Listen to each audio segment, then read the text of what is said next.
Good morning boys. आज अपन आपके lesson number 30 का जो धातु चल रहा था उसमें अपन आगे की क्रिया करेंगे। अपन ने सफेद श्रेणी कर ली थी, धातुओं की सभी क्रियाएं बता दी थी। आज अपन लेंगे अगला टॉपिक, इसमें है आपके आयनिक यौगिकों के गुण। आयनिक यौगिकों के गुण। आयनिक यौगिकों में कौन कौन से गुण पाए जाते हैं, तो इसमें आप ध्यान रखिएगा। सबसे पहला मैं बता देता हूं कि जितने भी आयनिक यौगिक होंगे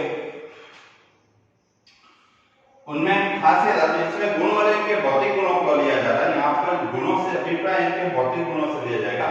तो जितने भी आयनिक यौगिक होंगे वे सारे के सारे ठोस होंगे,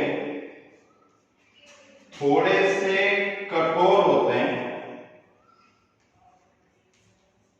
ठीक है, ठोस होंगे, थोड़े से कठोर होंगे, मगर दबाव पड़ने पर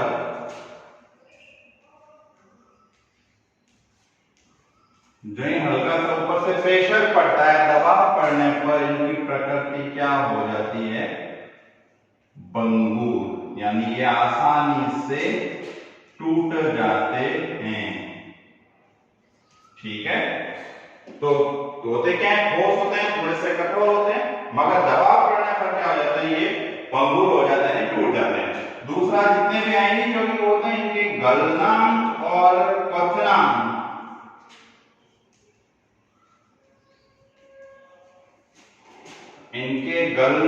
और जो क्वथनांक होते हैं वो हमेशा उच्च होते हैं,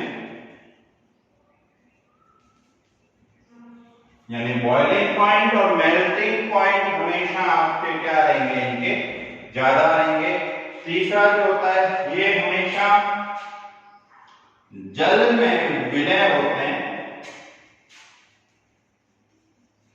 लेकिन मगर पेट्रोल और केरोसिन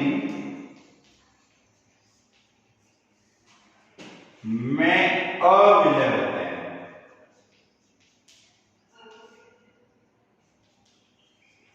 यानी पेट्रोल के अंदर अविलय होते हैं, केरोसिन के अंदर विलय होता है, लेकिन जल में हमेशा क्या रहते हैं, ये विलय अवस्था में रहते हैं, यानी कि घुलनशील अवस्था में रहते हैं। चौथा, जितने भी आयनिक यौगिक जो है वो सारे के सारे जब गलित अवस्था में होते हैं,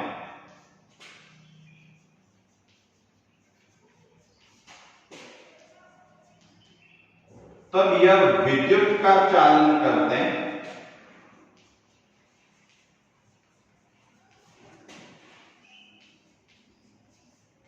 ध्यान ये रखना, आयनिक यौगिक कभी भी ठोस अवस्था के अंदर विद्युत का चालन आसानी से नहीं करता है, स्वतंत्रता से नहीं करते, लेकिन जब ये गलित अवस्था में होते हैं तो ये विद्युत का चालन करते हैं। अब क्यों करते हैं ये समझ लेते हैं। क्योंकि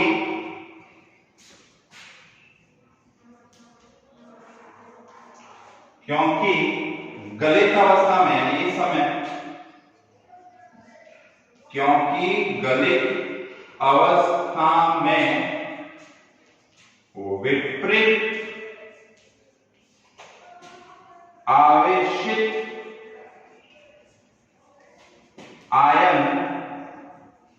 अब इसमें देखो विपरीत आवेशित आयन का मतलब ये कि अपने धातु पढ़ा था, एक अपने प्लस आवेश लिया था सोडियम, और क्लोरीन को अपन लिया था माइनस आवेश लिया था। इसी प्रकार मैग्नीशियम को भी प्लस लिया था और इनको भी माइनस लिया था। तो जो दोनों ही आवेशित जो थे वो विपरीत आवेशित आयन थे। तो गलित अवस्था में विपरीत आवेशित आयनों के बीच का आकर्षण बल, अपन जो उसमें पढ़ा था मजबूत आकर्षण बल पाया था, लेकिन गलित अवस्था में क्या होता है, आकर्षण बल कमजोर हो जाता है, जिससे आयन स्वतंत्र रूप से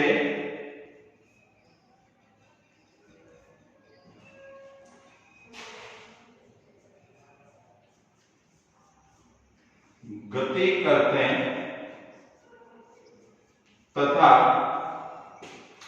सरलता से विद्युत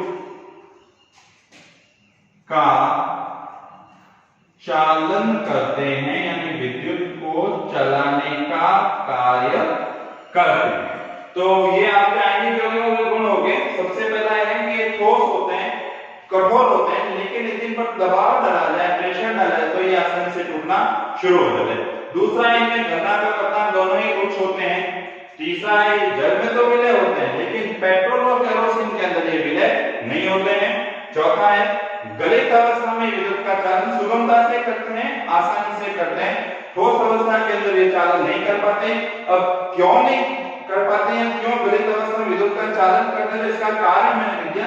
आपके दसवीं में कई बार पूछा जाता है कारण बताइए, तो कारण ये ध्यान रखना क्योंकि गलित अवस्था में क्या होता है, विपरीत आवेशित आयनों के बीच का जो आकर्षण बल जो होता है, प्लस और माइनस के बीच का जो आकर्षण बल होगा वो क्या हो जाएगा, कमजोर हो जाता है। कमजोर हो जाने से क्या होता है, जो आयन जो होते हैं वो स्वतंत्र रूप से फ्रीली उस बॉन्ड सॉल्यूशन के अंदर गति करना शुरू करते हैं, और जब वो आसानी से गति करते हैं तो सरलता से अपने साथ में विद्युत को चलाने का भी कार्य करते हैं। यानी कि जब ये आयन गति करेंगे तो अपने साथ में विद्युत को भी धीरे धीरे एक स्थान से दूसरे स्थान तक चलाते हैं, इसलिए गलित अवस्था में विद्युत का ये आसानी से चालन करते हैं। तो ये सारे आपके आयनिक यौगिकों के गुण थे, 4 गुणों के गुण हैं। ठीक है, अब अपन आगे लेते हैं धातुओं को अपन प्राप्त कैसे कर सकते हैं, यानी कहां से अपन धातुओं को प्राप्त कर सकते हैं। मैं इसको मिटा देता हूं।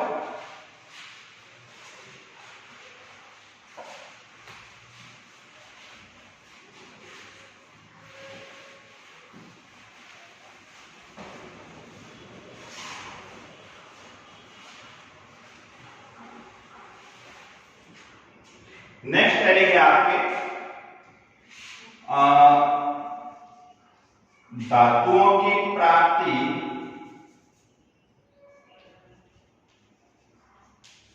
धातुओं की प्राप्ति। इसमें कोई एक खास चीज नहीं, लेकिन हाँ चलो इसको थोड़ा सा समझ लेते हैं।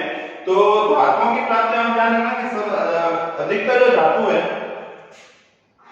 अधिकांश धातु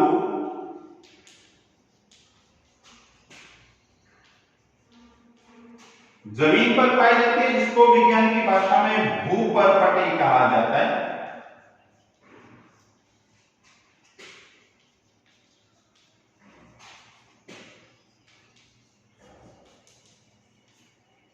ये जो धातुएं जो होती है हमेशा तत्व या यौगिक के रूप में होती है, जो किसी निश्चित स्थान पर पाई जाती है। तो अपन ये कह सकते हैं कि यह तत्व या यौगिक के रूप में भूपर्पटी के अंदर पाई जाती है। अपन इसको यूं बता सकते हैं, या अपन इसको लिख सकते हैं कि ये तत्व या यौगिक के रूप में जमीन के अंदर पाई जाती है, जिसे अपन छोटी क्लास में आपने देखा होगा, जिसे अपन खनिज कहते हैं।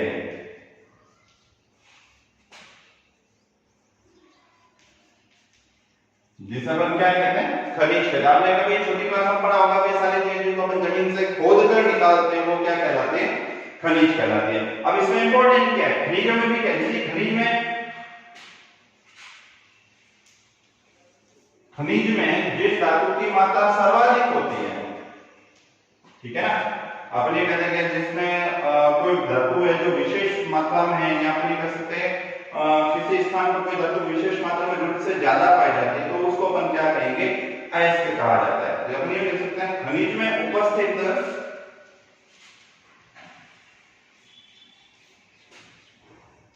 कोई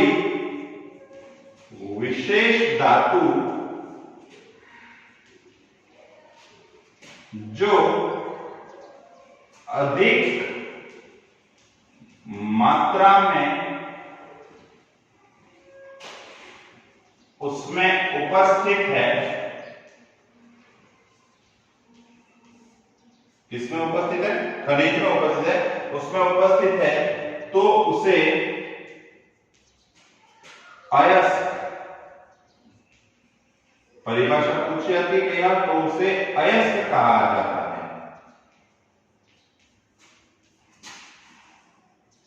ठीक है, यानी कि खनिज में जमीन से निकाले सारे खनिज, पर उसमें कोई पर्टिकुलर धातु का परसेंटेज इसकी मात्रा बहुत ज्यादा है तो वह धातु क्या कहलाएगी, अयस्क कहलाती है। आप ये चीजें ध्यान रखना कि समुद्र में हमेशा मैग्नीशियम क्लोराइड MgCl2 तथा सोडियम क्लोराइड पाया जाता है।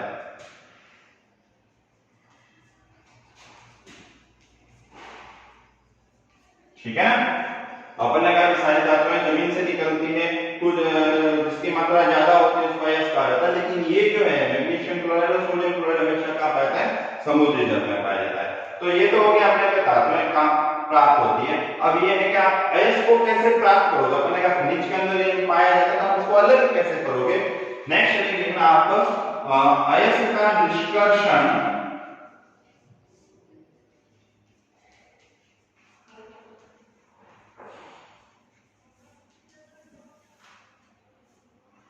अपन ने पहले पढ़ा था, एक टॉपिक पढ़ा था, याद हो तो सक्रियता श्रेणी। इसमें कहा था कि अपन ने एक श्रेणी बनाई जिसमें कम क्रियाशील तत्वों को नीचे रखा जाता है और अधिक क्रियाशील तत्वों को ऊपर रखा जाता है, अवरोही क्रम में रखा था। तो यहाँ ध्यान रखना कि वे सारे तत्व, यहाँ वे सारी धातुएं, वे सारी धातु जो कम क्रियाशील है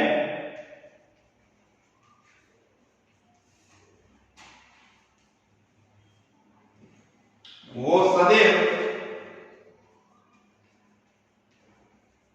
स्वतंत्र रूप में पाई जाती है,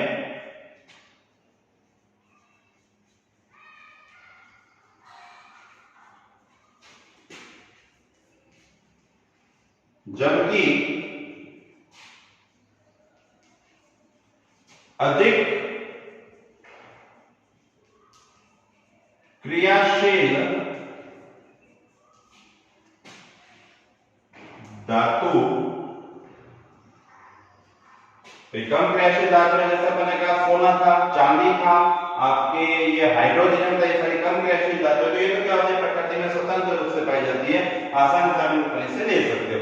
लेकिन जो अधिक क्रियाशील धातु होती है, सोडियम है, पोटेशियम है, ये जो ज्यादा क्रियाशील धातु है वो क्या है, वो कभी स्वतंत्र रूप में नहीं पाई जाती है, वो हमेशा क्या होती है, गलित अवस्था में।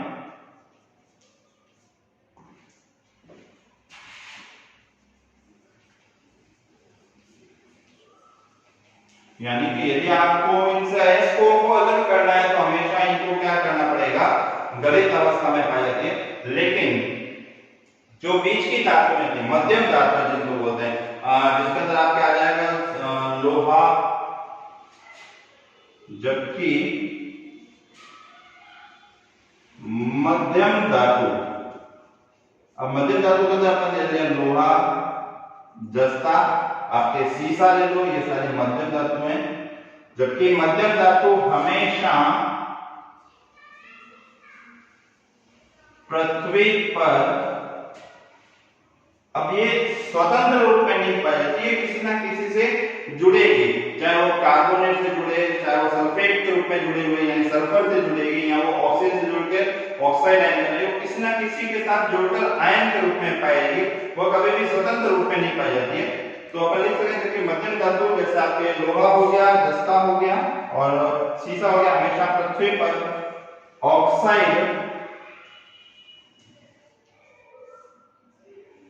या तो ऑक्साइड के रूप में होगा, या फिर किस रूप में होगा, आपके सल्फेट के रूप में या सल्फाइड के रूप में या कार्बोनेट के रूप में। ऑक्साइड, सल्फाइड या कार्बोनेट के रूप में पाई जाती है।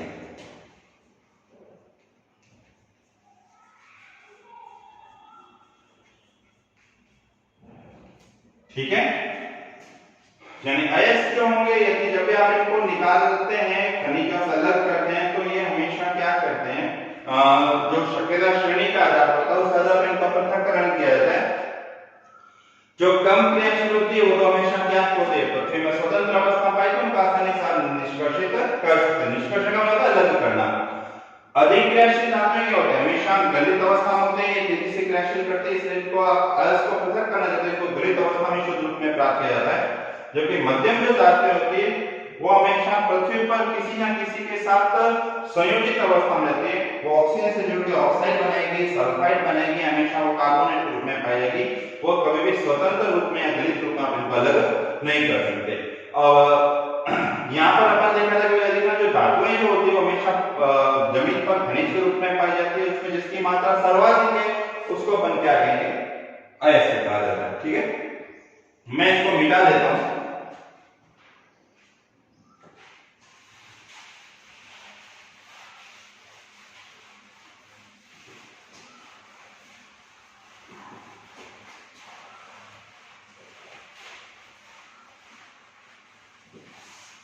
अब इसी निष्कर्षण को अपन थोड़ा एक चार्ट के द्वारा समझ लेते हैं।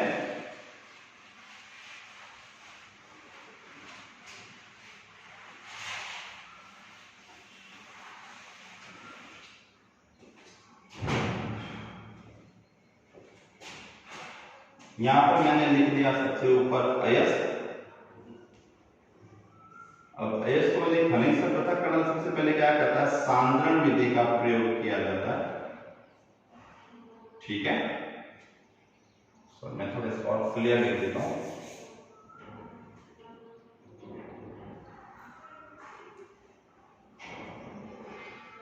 सांद्रण विधि का प्रयोग करता है। सांद्रण विधि के आधार पर आप सक्रियता श्रेणी के आधार पर अपन जो पढ़ा था कम क्रियाशील तत्व या अधिक क्रियाशील तो आ जाते हैं। तो यहाँ पर मैं इनको 3 भाग में बांट देता हूं। सबसे ऊपर ले लिया मैंने उच्च अभिक्रियाशील तत्व या उच्च अभिक्रियाशील धातुएं, इसमें मैंने ले ली उच्च क्रियाशील धातु में यहां लिख देता हूं उच्च क्रियाशील धातु जो होती है। अब इनको यदि आपको अयस्क के रूप में पृथक करना है तो आप क्या करोगे, इनका सबसे पहले धातु को किस में लोगे, गलित अवस्था में लोगे।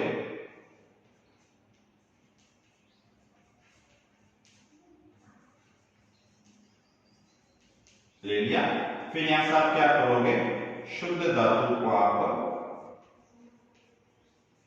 प्राप्त कर सकते हो। यानी आपने उच्च क्रियाशील धातु ले लिया, उसको उसकी गलित अवस्था में ले लिया, और गलित अवस्था में आपने क्या कर दिया, अब गलित अवस्था में लेने के लिए एक सॉरी यहाँ पर अपन क्या करते हैं, धातु का विद्युत अपघटन करते हैं। मेरी मिस्टेक होगी थोड़ी सी, धातु का विद्युत अपघटन करते हैं, जिससे धातु किसमें आ जाती है, गलित अवस्था में आ जाती है। और गलित अवस्था में आने के बाद में आपको क्या हो जाती है, शुद्ध धातु प्राप्त हो जाती है। अब बात करते हैं मध्यम क्रियाशील धातु।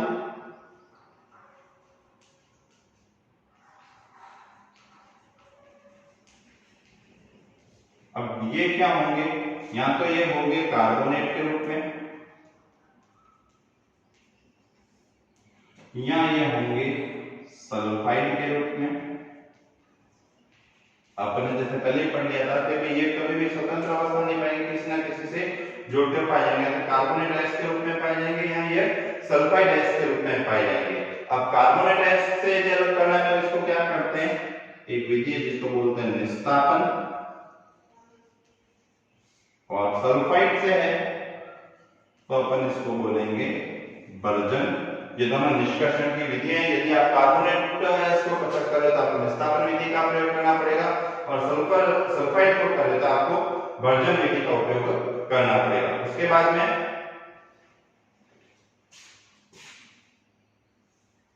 जो भी धातु प्राप्त होती है, धातु का ऑक्साइड,